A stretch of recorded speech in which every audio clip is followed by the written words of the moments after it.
Good afternoon, Teal Tribe, and welcome to NOCC's Ask the Experts. We apologize that due to technical difficulties, this is not going to be live. It is recorded. However, we encourage you, please, to ask any questions in the chat box below, and we will have our expert, Dr. Popp, answer your questions in that format. My name is Alana Feuchter, and I am the Senior Manager for National Programming. I'd like to welcome you as we discuss palliative care.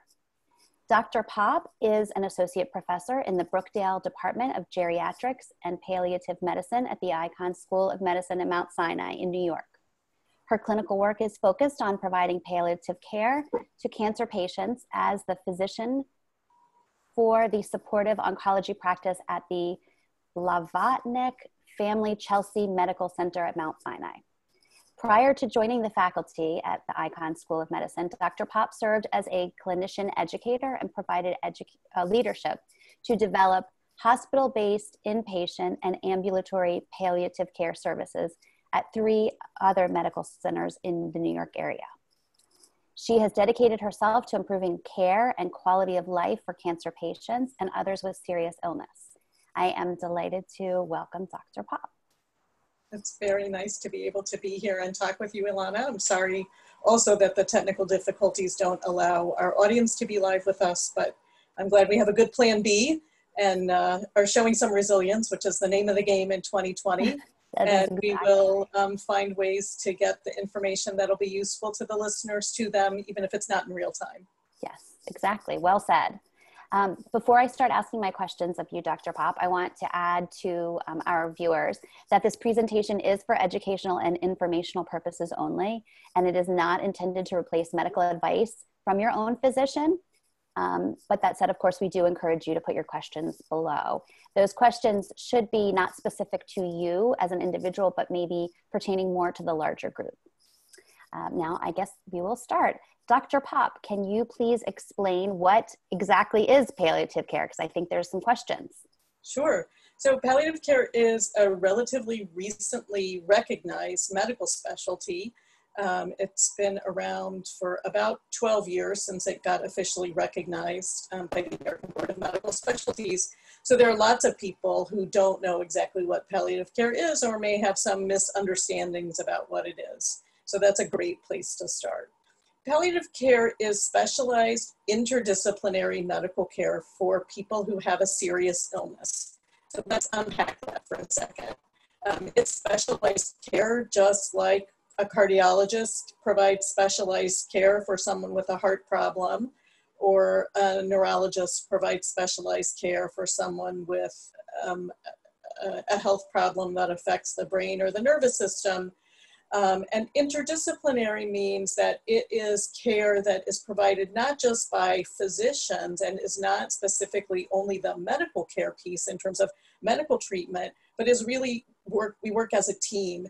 And that team includes not only physicians, but also nurses who can be, with their training, very important and helpful in helping us understand some of the practicalities of the care that the patient needs.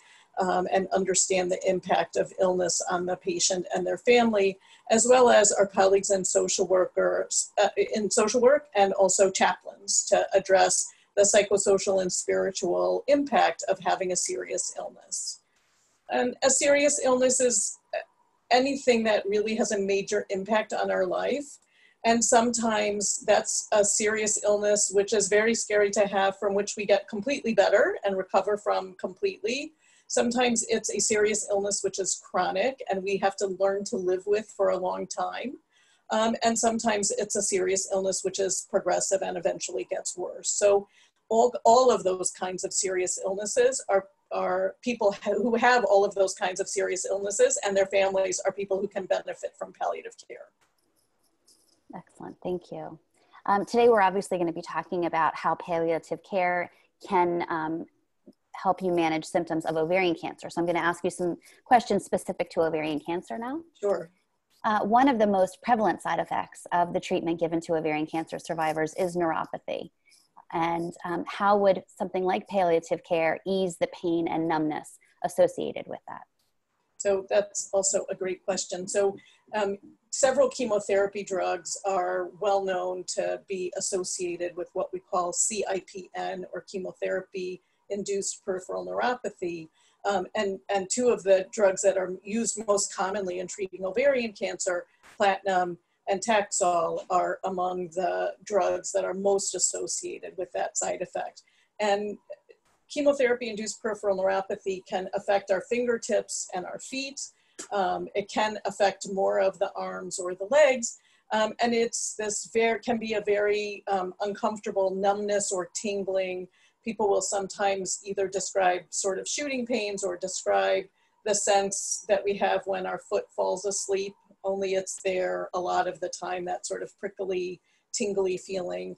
And it can be something that's intermittent. It can be something that people notice from time to time, but doesn't really get in their way, or in some cases can be much more serious and really affect daily function.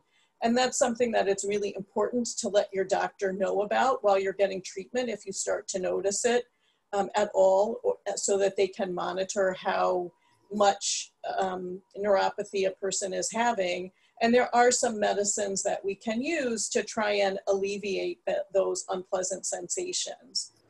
The neuropathy happens because of a side effect or a toxicity of those two drugs, Taxol or the platinum drugs, on the nerves. And nerves are a part of our body that heal incredibly slowly. And sometimes nerves which have been damaged will heal partially, but not completely. And what the medicines that we use do are really help alleviate those symptoms while the nerve takes its time healing. They don't change the speed at which nerve healing happens, but they make it more possible for us as patients to be patient while that healing process takes its time, because it is such a slow process. And those medicines are not medicines which were originally brought to market to treat neuropathy. They're medicines that originally had other uses and were found to also be helpful for neuropathy. So sometimes when patients go to the pharmacy and pick up their medicine and they get the patient insert that comes with their medicine, they're sort of surprised and say, wait, this is not what my problem is. Why did I get this medicine? Is this a mistake? No, it's not a mistake. It's because those inserts and information are approved by the Food and Drug Administration, and it's a very lengthy regulatory process to change it. So when we discover a new use for those medicines, it often doesn't get changed, or doesn't get changed so quickly. So people should know that there are some medicines that can be helpful, and not to be surprised when they get their medicines, if they do get medicine prescribed for them when they pick it up at the pharmacy. Might there be some non-medicine options as well for neuropathy? Sure, there are a number of things that have been tried, and some of them have been helpful. There's still a lot that we don't understand about this chemotherapy-induced peripheral neuropathy, and it's an area of some study where we're looking at both how to prevent it as well as how to help people who have already begun to experience it. There have been some trials which have not shown to be so helpful. Sometimes people will try and use cold to try and prevent it, or take certain kinds of vitamins, or even some of these medicines that are helpful as treatment have been looked at to see whether they can be used as prevention. None of that has very strong evidence right now. The ASCO, the American Society for Clinical Oncology, actually just this month updated their guidelines on the treatment for chemotherapy-induced peripheral neuropathy, and they weren't able, after reviewing the literature, to recommend any treatments for prevention. For treatment for people who are already having this, in addition to some medicines that are helpful, exercise is found to be helpful for many patients. And there's some promising data, although it's not definitive, about the use of acupuncture. So those are two sort of non-pharmacologic treatments that can be helpful for many patients. Excellent. And those are both things that are relatively low risk. And so it's often something, if people, exercise is pretty much, any of us can access exercise. Acupuncture is becoming easier for people to access. It's more widespread, and many insurance plans, including some of the government funded insurance plans like Medicare and Medicaid, do provide some benefits for that, not all. And there are also places where acupuncture training is taught, and sometimes those schools or training programs will have low-cost treatment options that can be useful for patients who don't have benefits through their medical insurance for acupuncture and find paying out of pocket to be something that makes it difficult for them to access that treatment and they want to try it. That's a great suggestion, to look at the schools around you. Sure. Another side effect that women with ovarian cancer often experience is dietary issues. It could be constipation, it could be nausea. What kind of recommendations as a palliative care doctor would you offer to help those patients? Sure. So nausea is, both nausea and constipation are incredibly common. And nausea depends a little bit on what the mechanism for the nausea is. And that's a place where sometimes having a consultation with a palliative care specialist can be of value, because we will be able to take the time to go through a very detailed history of what are the things that trigger the symptom, what is the pattern of the symptom once it develops, and try and figure out, is this nausea that's more related to chemotherapy treatments, where we might use certain kinds of medications or interventions, including some alternative treatments. Sometimes acupuncture can be very helpful also for nausea. Sometimes it's more related to what someone has eaten and eating patterns, especially if it's someone who does have ovarian cancer with some bulky tumors in the abdomen. Sometimes it can actually be secondary to constipation, because if someone is very constipated, it can actually trigger nausea. And so sometimes the way we treat the nausea is actually by treating the constipation. But there are definitely some very good medications that can be helpful that work in a variety of different ways, depending on what we can sort out as the cause underlying the nausea.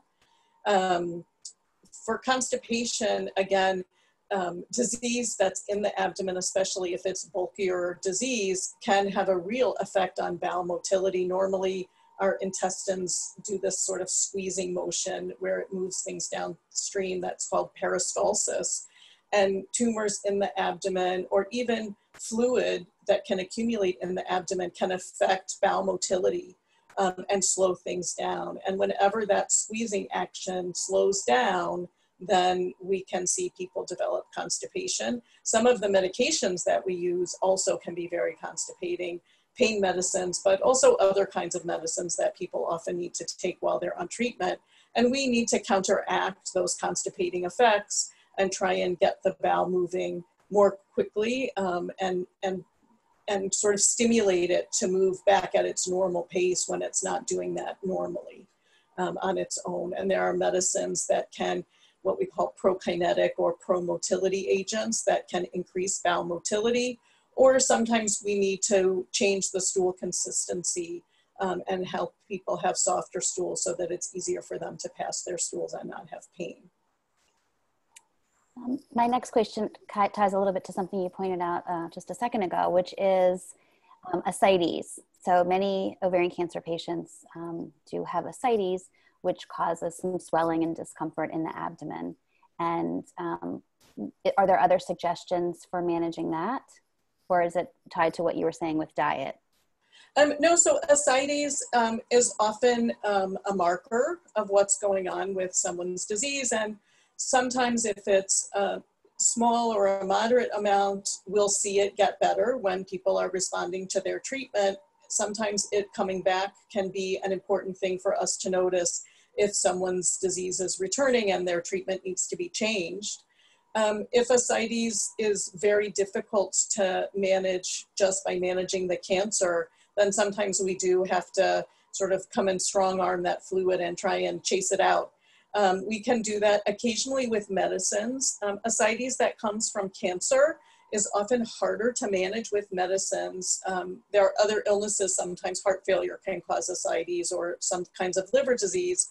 When ascites is caused by liver disease or heart failure, it's often easier to manage with medications like diuretics or medications that help people mobilize fluid and pass it out in their urine.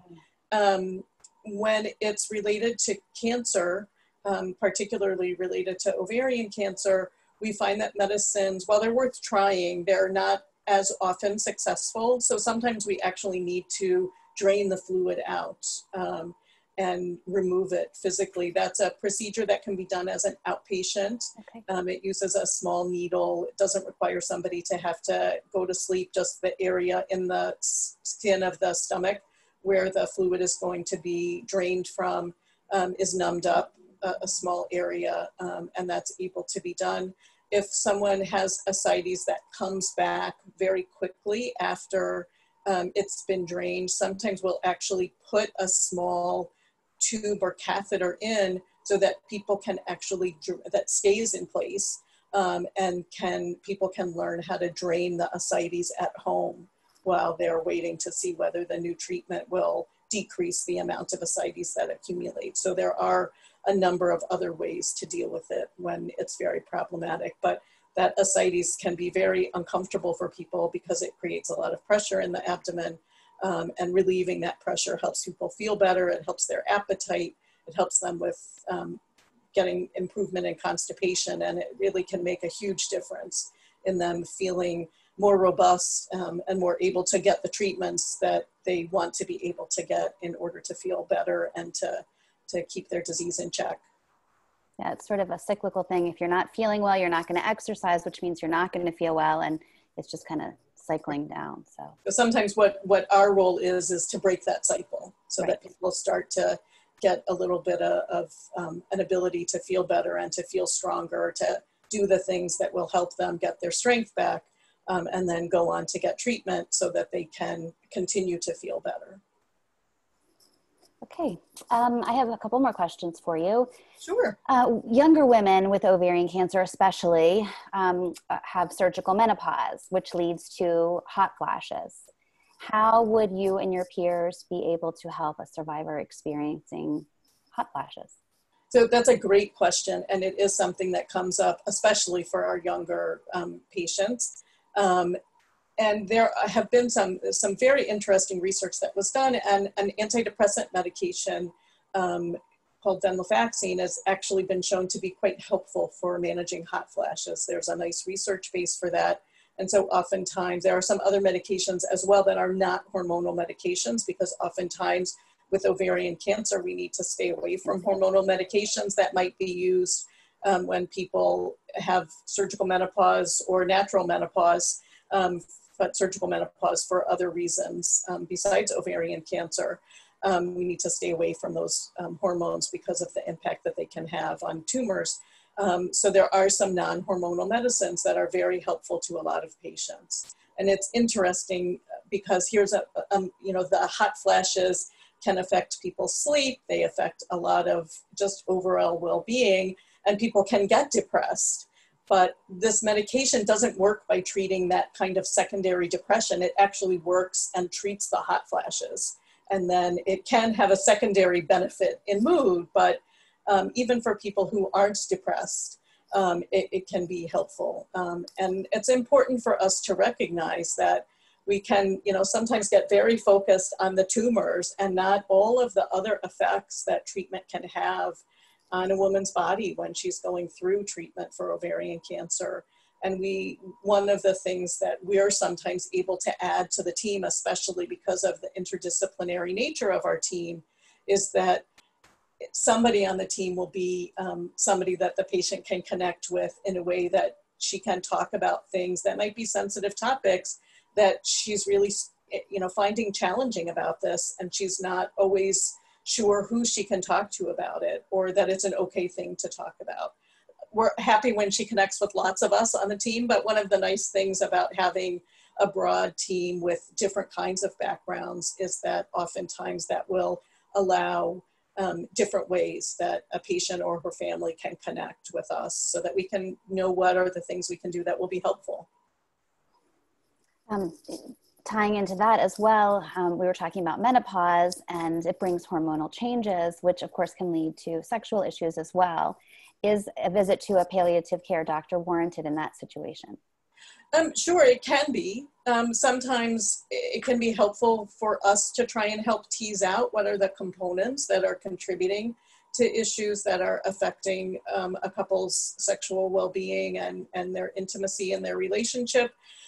Most palliative care doctors that I know don't have really the specific detailed kind of training that would be needed to address those issues, but we can certainly remove some of the more physical and more general medical components that may be contributing. And if the problem is still significant enough to warrant referral to a specialist, then we can help facilitate referral to a specialist, and they can either address issues like, you know, hormonal changes that can cause vaginal dryness and discomfort with intercourse. They can address pelvic floor and muscle changes that can affect intimacy. And they can also work with a couple to help them figure out, are there some alternative ways to express their love and feel intimate with each other that they may not have necessarily engaged in prior to the woman going through ovarian cancer and having all these changes with their bodies, so that they can still continue to express their love and be supportive of one another and maintain an important, fulfilling relationship while someone is going through treatment. Thank you.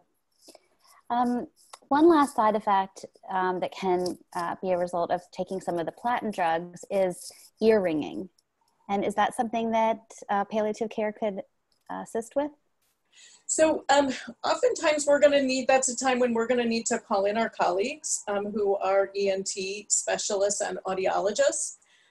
Ear ring, platinum, while it can generally affect nerves, it has a particular affinity to affect the nerves in the ear, and that is mostly ear nerves related to hearing rather than balance. The nerves in the ear do both of those things.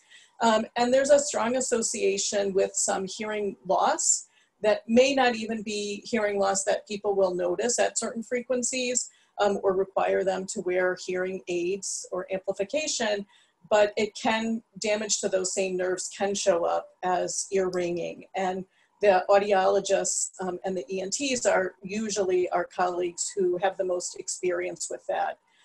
It's again something that's really important to speak up about if people are getting treatment with a platinum-based drug and they're starting to notice even those symptoms happening mildly or intermittently. It's important to bring them up so that adjustments can be made in treatment regimens or dosing, or interventions can be started before there's damage that might be more difficult to address. We almost always do better if we get in there early in addressing symptoms rather than waiting until they're very severe and difficult to manage. So I have one more question, and it's sort of a two-parter, but Sure. The first is, how do you find a palliative care doctor? Do you get referred to one by your gynecologic oncologist? And how hard are you to find? And then also, does your insurance, once you have an appointment with a palliative care, does insurance usually cover it? I know you touched upon it a little bit earlier with a specific treatment, but in general. Sure, so that's a great question. Palliative care, for much of the time since it started to develop, was largely focused on very sick patients with serious illnesses in the hospital, and has really moved more and more beyond that. They continue to do that work, which is a really important part of our field, but people are developing practices that are completely ambulatory practices, outpatient practices, where somebody goes to the office, sees their care provider, and gets their prescriptions filled or gets arrangement for a procedure and goes home, much the way other medical specialties provide care in the outpatient setting. There are several different ways in which that's done. Sometimes there are what's called embedded practices. That's, for example, the model that I work in, where I provide palliative care in a cancer center, where all the patients are referred from within the cancer center. They're either treated by one of the medical oncologists, the radiation oncologists, which is not part of ovarian cancer treatment in most cases, or a surgical or gynecologic oncologist in the case of ovarian cancer. have the opportunity to refer patients to me, and I'm in the building, in the same office suite, able to see patients on the same day that they're coming to see their oncology team. Other times it's part of sort of a multi-specialty group. So in the same way, there might be an oncologist and a cardiologist and an endocrinologist and a surgeon who all have offices in a, you know, in a big building or as part of a health plan's practice. There could be a palliative care team seeing patients in the outpatient setting there as well. So that's sort of how people see the clinicians. There are some developing some community-based programs where people actually get care visits at home. Those are less common, but those are coming. We have embraced telehealth. It's been one of the silver linings in the cloud of 2020 that we, in places where people weren't able to do telehealth visits with palliative care doctors before, now they're able to. So that's another way that people can sometimes access care. And I think if someone is being treated for ovarian cancer and is noticing symptoms and feels like they would like to see a specialist, they ought to ask their doctor about it, whether it's a medical oncologist or a gynecologic oncologist, and let them know that they want to see whether this is something that will help and sort of be a good addition to the team in helping them get all the care that they need. There is a website called getpalliativecare.org. It's the patient-facing part of the website for CAPC, which is the Center to Advance Palliative Care. And they have a great referral network of listing on their website of where you can find palliative care doctors in your area. It also has some information. It's a 5-question quiz you can take about whether or not palliative care would be helpful for you or your loved one, if you're researching it for somebody that you care about who's being treated for ovarian cancer. And it also, if for some reason your care team is a little reluctant for referring you for palliative care for whatever reason, provides some coaching on talking to your doctor or oncologist about why you want to get this referral and why you think it might be helpful for you. That was great. So they can, there's lots of resources to find a palliative care doctor. Absolutely. And in terms of insurance coverage, I just want to follow that last issue. So palliative care is a medical specialty, and it usually is covered by insurance plans in the same way that other specialty care is. So if your insurance plan will cover you going to see a cardiologist, it will usually cover you to see a palliative care specialist. That's the easiest comparison for me to make. Just like some insurance plans require a referral from a primary care doctor to see a specialist, someone may have an insurance plan that requires a referral from a primary care doctor for them to see a palliative care specialist. So there are some subtle differences that you need to find out about with your specific coverage, but usually people are able to get coverage and see a palliative care specialist if they need to. Fantastic. Well, those were the questions that I had. I encourage those of you who are watching this to write your questions below, and we will share them with Dr. Popp and get back to you.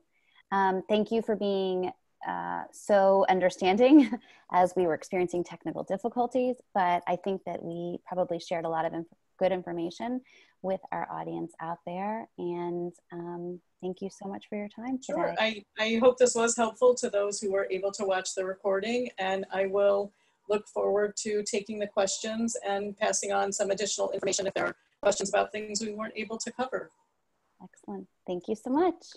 All right. Thanks.